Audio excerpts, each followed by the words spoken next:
それでは、残り、5分、5、6分となりましたけれども、The 5 minutes left. Shirabasta-san or Shirahase-san, could you please answer the questions from the discussant, please?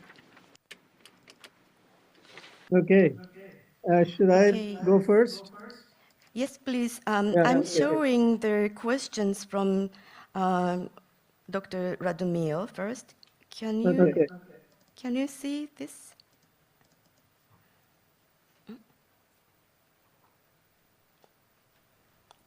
Is it too small for you?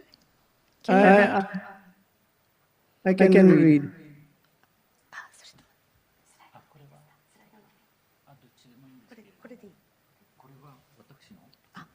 Mm, 最初コンプルさんの質問に対して。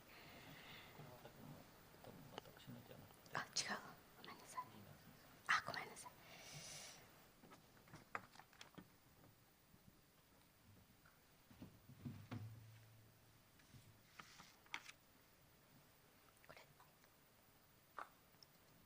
これですか。Paul, could you read these questions? Yeah. Please go ahead. Yes, please. Okay. So first of all, let me thank both the commentators for the effort that they have put in going through my presentation and coming up with some really thoughtful questions. How would you cope with reflexivity of scientific risk management methodologies and prevent generation of new risks? So my overall reaction to this is that we trust science and we believe that science can lead to the best answers. But I think we need to be a little bit more humble in what science can produce.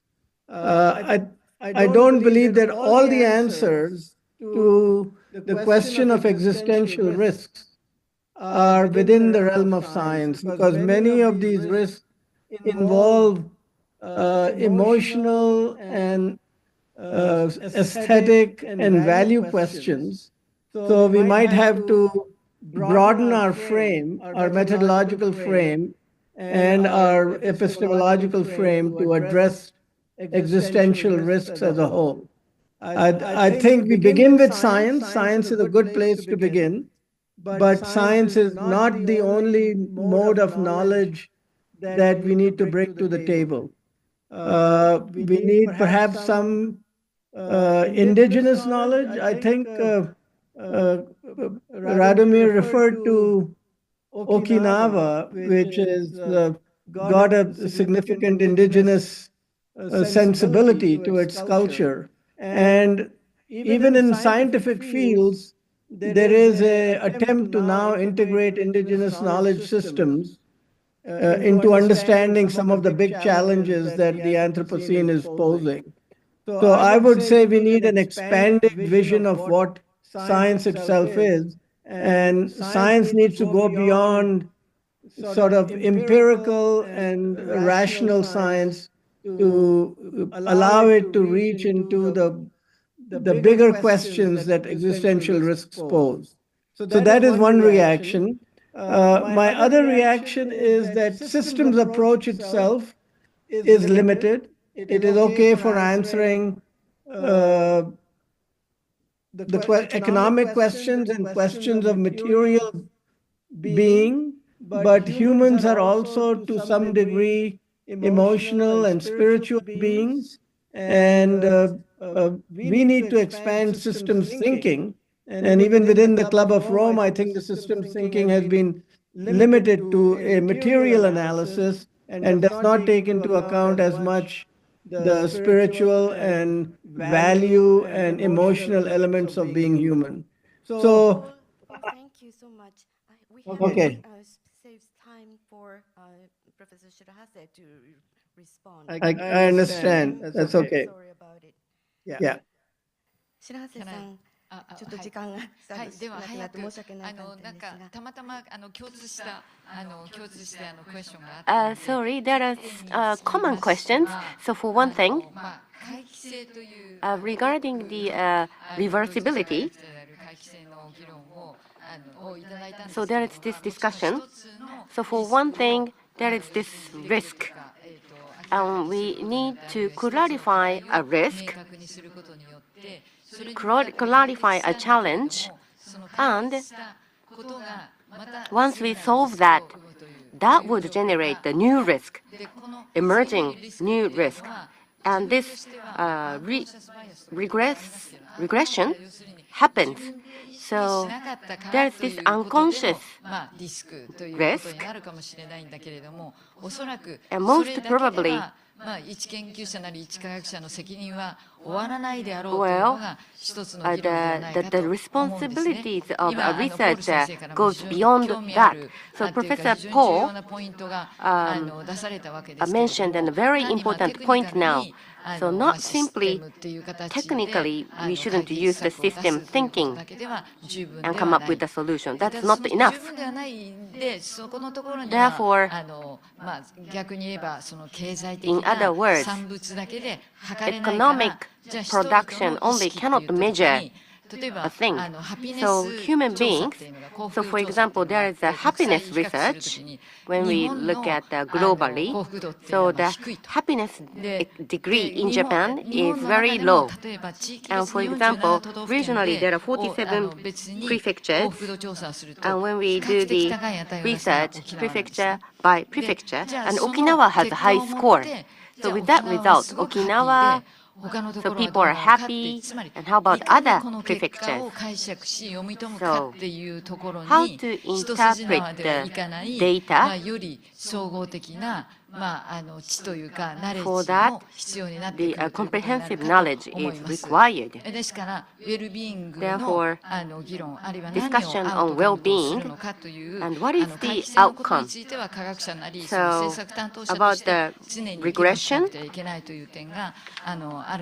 we need to continue to discuss on this point. Also, regarding neoliberalism or post-colonialism, this discussion, as far as I know, unfortunately, this is the Europe-centered discussion. And if we can have an interpretation that what is the difference between the nations, why is this reality happening?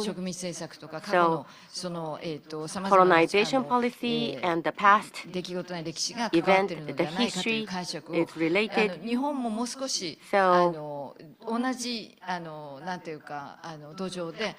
Japan could participate in this discussion in the common ground.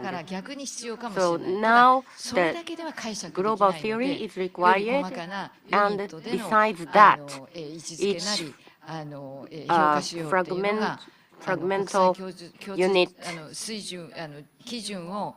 discussion is required to, in the process of generating the global standard. That becomes important. Thank you very much. Okay, and Shirahata-san, could you please again answer the hard question, the second question from the person who is absent today? Okay, let me answer her question. So regarding this, I think it's very difficult. The one thing I can tell you is that the decision makers of the more minority people or the indigenous people should be more invited for the decision-making table. I mean, considering the diversity, I think that we should really invite more minority voices. And we have to establish a system first, guarantee a system to incorporate the opinions of the minorities. I mean, it will be aligned with the matured civil society. So that's why this kind of mechanism is really needed. And so the policy making, and we have to connect this to the policy decision or policy making or implementation in the government level. So we have to guarantee this with the in the institutional manner. So we have to reflect the opinions of the minorities. And so even though if the voice is completely opposite or the challenging to you, maybe we have to really foster the environment where they can raise their voices safely. Okay, thank you. Give us more time. So we would like to ask a question from the online to Mr. Paul. I will read out in Japanese, so I'm going to translate into English. So the predictable risks based upon the rules and we try to avoid these risks based upon all these rules. But the implementation of the countermeasures based on the rules and the norms, I think the cost and investment for that is needed. So the fundraising, what do you think about the circulation of the fundraising to fund such a countermeasures? What do you think about how to secure the fund for? Could you reply in a minute? Sorry. Okay. I guess the question is about the transfer of resources from the current investments in risk management. So if you look at how the world is investing in the current security, 2.4 or $22.4 trillion or whatever we spend on military expenditures and defense expenditures, to me, these are not effective investments. And we need to claw back some of these funds and invest them into more regenerative practices. So it's not a question, it's not like we need funds to be coming from, to be created afresh. I think there are lots of funds available. We are spending too much money in protecting fossil fuel, which is creating risks. And we are putting too much money into military and defense expenditures, which is creating more risks. So take the money out of this and put them into well-being economies that Professor Shirahase was pointing to, or into other kinds of planetary peace practices. Thank you. ありがとうございました。以上ですね。Thank you. 今回このセッションでは、So in this グローバルな session, そのリスクと問題、 we そして discussed the global risk and initiatives and countermeasures for that. And it was a bit theoretical discussion, but the comments was given from the CGR discussant as well. For the solutions and countermeasures, I think can be inspired by the discussions we had in the morning. And I think further the tips will be given from the following sessions after this. So the CGR would like to continue to have a discussion and collaboration with the people engaged in these initiatives.